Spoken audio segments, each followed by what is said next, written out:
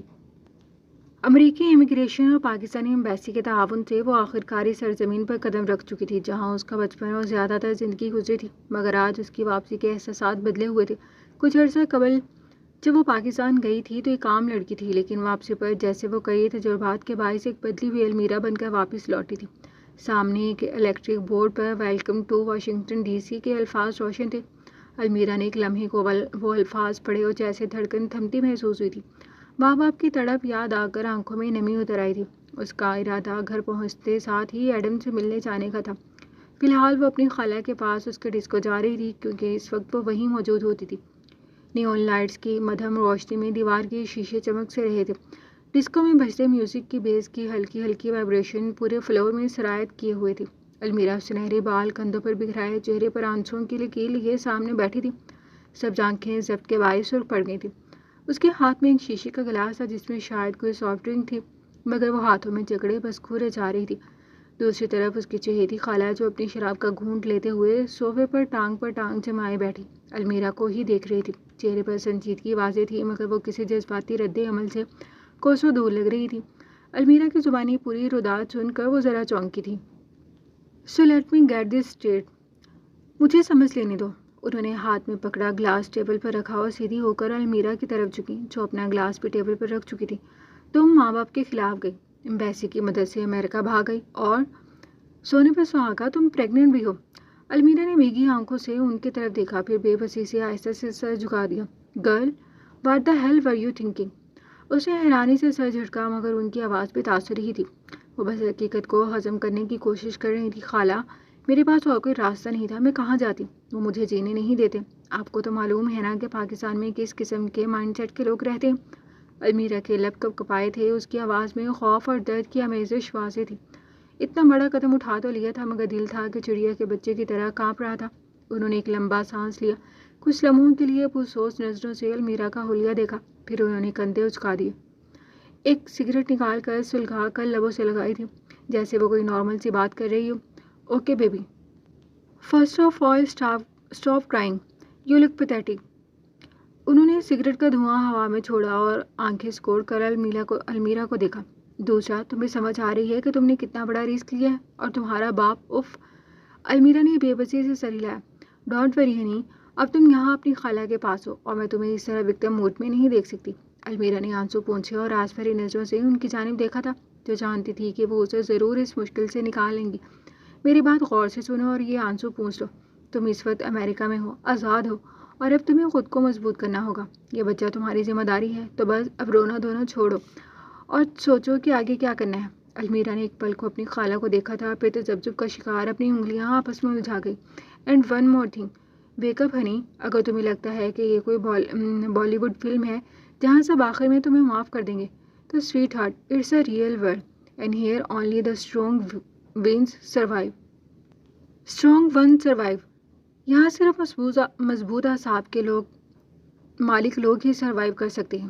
المیرا نے گہری سانس لی، وہ حقیقت بیان کر رہی تھی۔ انہوں نے ہاتھ میں پکڑی سگریٹ ایشٹرے میں رگڑی اور ہاتھ بڑھا کر المیرا کی کپکپاتی تھوڑی اوپر کی۔ So tell me, are you ready to fight for yourself, or do you still wanna cry like a lost little girl? Almira نے اپنی نم آنکھیں صاف کی اور آہستہ سے سر ہلایا۔ وہ ماں باپ سے بغاوت تو بہت پہلے کر چکی تھی، اب تو جو کچھ کرنا تھا خود کو محفوظ کرنے کے لیے کرنا تھا، اس لیے دنیا میں سروائیو کرنے کے لیے ہی کرنا تھا۔ میں ایڈم سے ملنا چاہتی ہوں، کیونکہ وہ میرے ساتھ ایسا نہیں کر سکتا خالہ، وہ مجھے چیٹ نہیں کر سکتا، میں اسے یہ کرنے نہیں دوں گی۔ وہ ایک دم ایک عزم کے ساتھ بولی تھی، ریلیکس، ایڈم کو بھی ڈھونڈ لیں گے، بٹ پہلے کرو کہ تم واقعی یہ سب چاہتی ہو یا اس مصیبت سے جان چھڑانی ہو۔ پہلے جو وہ اسے ذمہ داری یاد دلا رہی تھی، ان سے اسٹیٹمنٹ چینج کر کے یہ آپ کیا کہہ رہی ہیں؟ کو رسک، وہ پریشان، کم آن ہنی، کچھ نہیں ہوتا۔ یہ اچھا آپشن ہے، تمہارے ماں باپ کے دل میں جو ایک بدنامی کا خوف وہ بھی چلا جائے گا۔ المیرا لب بھیج گئی۔ میں نے ابھی کچھ نہیں سوچا، میں گرہنی کے پاس جا رہی ہوں، رات اگر موم کی کال آئے تو انہیں انفارم کر دیجیے گا کہ میں یہاں سیفلی پہنچ گئی ہوں۔ وہ اپنا ڈسکو کے شور شرابے سے باہر جہاں آرا اور سبطین ولیمے سے 4 روز پر سوات چلے گئے تھے۔ سوات کی حسین وادی جہاں برف پوش پہاڑوں کی بلندیاں نیلے آسمان کو چھوتی محسوس ہو رہی تھی، وہاں ایک ریزورٹ کی بالکنی میں کھڑی جہاں آرا نے ایک گہرا سانس لیا تھا۔ سرد ہوا کے جھونکوں میں برف کی مخصوص خوشبو رچی بسی ہوئی تھی، جس کی ہر سانس کے ساتھ اندر تک تازگی گھلتی محسوس ہو رہی تھی۔ وہ گرم شال کو خود پر مضبوطی سے لپیٹے دور پہاڑوں پر گرتی برف کو دیکھ رہی تھی، جیسے یہ سب خواب سا ہو۔ یہ لیں گرما گرم چائے، آپ کے ٹھنڈے ہاتھوں کو کچھ گرمائشی مل جائے گی۔ کب سے ٹھنڈ میں کھڑی ہیں؟ اس نے مسکراتے ہوئے ایک مگ اس کی طرح بڑھایا تھا۔ جہارا نے اس کے لہجے میں فکر محسوس کر مسکرا کر شکریہ ادا کرتے مگ تھاما۔ مگ سے ٹچ ہوتی انگلیوں کو گرم کپ کی حرارت سی محسوس ہوئی تھی جو خاصی بھلی لگ رہی تھی۔ سبطین، یہ جگہ اتنی خوبصورت اور پرسکون ہے کہ مجھے یقین ہی نہیں آتا کہ ہم ساتھ میں حقیقت میں یہاں موجود ہیں، اس نے مدھم آواز میں کسی شہر کے حصار میں کہا تھا۔ نظریں اب بھی سامنے کے دل فریب منظر پر تھی۔ سبطین نے ایک نظر اسے دیکھا، پھر سامنے برف میں لپٹی وادی کو۔ اور سب سے خوبصورت بات یہ ہے کہ میں آپ کے ساتھ ہوں، وہ ذرا شریر لہجے میں گویا ہوا تھا۔ جہارا نے ہلکی سی نظریں جھکا کر لبوں پر چھاپ دکھاتی مسکراہٹ چھپائی تھی۔ نیچے وادی میں بہتے دریا کے پانی کو ہلکی سی آواز سنائی دے رہی تھی، تو کہیں دور لکڑی کے کاٹیجز سے دھواں اٹھ رہا تھا، اور آسمان پر بکھرے سورج کی آخری کرنیں برف پر کسی سنہری چادر کی مانند جھلمل کر رہی تھی۔ چلے نیچے چلتے ہیں، برف پر چلنے کا مزہ لیتے ہیں۔ میں آپ کے ساتھ یہاں روم میں بند رہنے کے لیے نہیں آیا ہوں، سبطین نے پرجوش انداز میں کہا اور ذرا ناک بھی چڑھائی۔ اور اگر میں گر گئی تو؟ جہارا نے ہنستے ہوئے شرارت سے کہا۔ میں پکڑ لوں گا زوجہ، ٹینشن ناٹ۔ سبطین نے مسکراتے ہوئے اس کی جانب ہاتھ بڑھایا۔ دیکھ لو، اگر میں برف پر سلپ ہوئی نا تو تمہاری خیر نہیں۔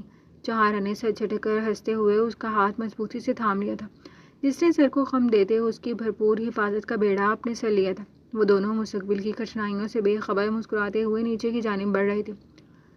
اسلام آباد سے کراچی آنے والی فلائٹ جیسے ہی جناح انٹرنیشنل ایئرپورٹ پر لینڈ ہوئی تو محب سکندر نے ایک گہرا سانس پھنسا کے سپرد کیا تھا۔ وہ ہمیشہ سے سفر کا عادی تھا، مگر آج کا سفر خاصا مضطرب اور مختلف تھا۔ سیاہ پینٹ اور نیوی بلو شرٹ میں ملبوس وہ اعتماد سے چلتا ہوا ایئرپورٹ کی پارکنگ کی طرف بڑھا تھا، جہاں دادا آشیانے کے مخصوص ڈرائیور نے ادب سے گاڑی کا دروازہ کھولا۔ السلام علیکم، ویلکم بیک سر۔ محب نے ایک سرسری نظر ڈرائیور پر ڈالی اور سنجیدہ لہجے میں سلام کا جواب دیا تھا۔ چلو، وہ خاصا سنجیدہ دکھائی دے رہا تھا۔ گاڑی جیسے ہی شہر کی مصروف سڑکوں پر دوڑی تو باہر کا منظر تیزی سے بدلنے لگا۔ شاہراہ فیصل پر ہلکی ٹریفک کے باوجود زندگی کی روانی برقرار تھی۔ بلند و بالا عمارتیں، اشتہارات سے بھری بورڈز اور مصروف سڑکیں، سب کچھ جوں کا توں تھا، مگر محب گہری سوچوں میں ڈوبا ہوا تھا۔ تقریباً 40 منٹ بعد گاڑی جہاں آشیانے کے آہنی گیٹ کے سامنے رکی تھی، جہاں 2 گارڈز فوری مستعد ہوئے۔ گاڑی صدر دروازہ بر کرتی اندر کی جانب بڑھی تھی۔ سرسبز لان، روشنیوں میں نہایا ہوا پورچ اور سفید سنگ مرمر سے بنی سیڑھیاں جو اندرونی ہال تک جا رہی تھی۔ محب گاڑی سے اترا اور قدم بڑھاتا ہوا اندر داخل ہوا۔ نوکروں نے مؤدبانہ انداز میں سلام کیا، مگر اس کی نظریں کسی اور کو تلاش کر رہی تھیں۔ وہ شاید ابھی تک نیچے نہیں آئی تھی۔ میڈم کہاں ہیں؟ اس نے سوالیہ انداز میں پوچھا تھا۔ سر، میڈم تو اپنے روم میں ہیں، فیمل سرونٹ نے آگاہ کیا۔ میڈم نے بریک فاسٹ کیا؟ اس کے ماتھے پر بل نمودار ہوئے تھے۔ نہیں۔ محب نے نگاہ گھڑی پر ڈالی جہاں صبح کے 10:30 ہو رہے تھے۔ اوکے، آپ جائیں۔ وہ تیز قدم لیتا اپنے کمرے کی جانب بڑھا تھا۔ فلک کی آنکھ ابھی کچھ دیر پہلے ہی طبیعت کی خرابی کے باعث کھلی تھی۔ دل بوجھل سا ہو رہا تھا، جیسے کچھ بہت غلط ہونے والا ہو۔ وہ بیڈ پر نکاح زدہ چہرہ لیے خاموش بیٹھی تھی کہ جبھی کوئی دروازہ کھولتا ہوا روم میں داخل ہوا تھا۔ فلک، آپ نے ابھی تک ناشتہ نہیں کیا ہے؟ وہ آتے ہی سوال جواب کرنا شروع کر چکا تھا، جبکہ وہ ایک دم اسے سامنے دیکھ پہلے چونکی، پھر حیران ہوئی۔ محب، آپ اتنی جلدی آ گئے؟ اس نے ہاتھ سے بال پیچھے کرتے اپنے حواس پر قابو کیا تھا۔ Are you all right? طبیعت ٹھیک ہے آپ کی؟ وہ اسے دیکھ ذرا حیران ہوا تھا۔ ہاں ٹھیک ہوں، وہ مسکرائی، جبکہ محب اب اس کے ساتھ بیٹھا اسے اپنی سائے میں لے چکا تھا۔ مجھے لگ رہا ہے آپ کی طبیعت ٹھیک نہیں ہے۔ وہ دھیرے سے اس کے بالوں میں ہاتھ پھیر رہا تھا، ساتھ ہی روم انٹرکام اٹھا کر ناشتہ لانے کی ہدایت کی تھی۔ نہیں ٹھیک ہوں، آپ اتنی جلدی آ گئے؟ میں نے تو آپ کا سرپرائز پلان کرنا تھا۔ اب اسے ایک دم یاد آیا تھا، آپ نے کہا تھا ایک گڈ نیوز ہے، پہلے وہ بتائیں۔ سرپرائز ساتھ مل کر پلان کر لیں گے۔ وہ الگ ہی موڈ میں تھا۔ ویسے مجھے اپنی طبیعت اس قابل نہیں لگ رہی کہ کچھ کر سکوں، تو گڈ نیوز ہی بتا دیتی ہوں۔ وہ اب سر اٹھا کر اس کی جانب دیکھ رہی تھی۔ ہم نا، اس نے لفظوں کا ترتیب دیا تھا۔ محب کے لبوں پر تبسم اپنی جھلک دکھانے کو بےتاب ہوا تھا۔ ایکچولی آپ سویٹ ہارٹ، اب بول بھی دو، کیوں دل کی دھڑکن بڑھا رہی ہو؟ وہ خوشی سے اسے خود میں بھینجتا محبت بھرے لہجے میں گویا ہوا تھا۔ ہم نے یہ شادی جس مقصد کے تحت کی تھی وہ پورا ہو گیا ہے، فلک نے اس بات جلدی سے بولا تھا۔ محب نے ذرا فاصلے پر کرتے اسے سنجیدہ نظروں سے گھورا تو فلک کو اپنے ارد گرد خطرے کی گھنٹی بجتی محسوس ہوئی تھی۔ اچھے سے بتائیں، فضول گوئی سے پرہیز کرتے ہوئے اس نے فی الحال اپنے تاثرات پر قابو رکھا تھا۔ فلک نے اس بار ناک چڑھائی۔ ہم ماما بابا بننے والے ہیں، وہ جلدی سے بولتی اس کے سینے میں چہرہ چھپا گئی تھی۔ محب نے پرمسرت انداز میں خود میں بھینجتے قہقہ لگایا تھا، ساتھ ہی اس کے ماتھے پر اپنے ہونٹ رکھے۔ اتنی سی بات کہنے میں اتنا وقت لگا دیا مسز؟ وہ خوش زیادہ تھا یا پھر یہ خوشی ہی الگ تھی کہ وہ جس بات پر قابو نہیں رکھ سک رہا تھا؟ محب خود بھی نہیں سمجھ سکا تھا کہ آپ خوش ہیں؟ اس کے گرد اپنا حصار قائم کرتی وہ شرمیلی مسکراہٹ سمیت سوالیہ گویا ہوئی تھی، جو اسے اٹھا کر گول گول گھمانے لگا تھا، جبکہ فلک حیرت سے اس کا بچکانا رویہ دیکھ رہی تھی۔ محب بس کریں، کیا ہو گیا ہے آپ کو؟ اس کی گردن میں حصار ڈالتی وہ اب اپنی طبیعت میں واضح تبدیلی محسوس کر رہی تھی۔ ویسے مزے کی بات بتاؤں، مجھے آپ سے پہلے معلوم ہو گیا تھا۔ فلک کا منہ حیرت کے باعث پورا کا پورا کھلا رہ گیا تھا۔ واٹ؟ مگر کیسے؟ آپ نے میرے پیچھے جاسوس لگا رکھے ہیں محب؟ اس بار وہ خفا ہوئی۔ بھائی، میری غیر موجودگی میں میری بیوی ہسپتال گئی ہے تو یہ پریشانی والی بات تو ہے نا؟ اب وہ اسے ساتھ لیے بیڈ پر ہی بیٹھ گیا تھا۔ بس اب کور نہ کریں، اسے ناک چڑھائی۔ جو بھی ہے، مگر میں بہت خوش ہوں Falak, thank you for making my life complete. اس کی پیشانی سے پیشانی ٹکائے وہ جذب کے عالم میں بولا تھا۔ فلک کی آنکھوں سے آنسو رواں تھے۔ ایموشنل تو محب بھی ہو گیا تھا، یہ بچہ اس کا حصول ہی تو انہیں ملانے کی واحد وجہ بنا تھا۔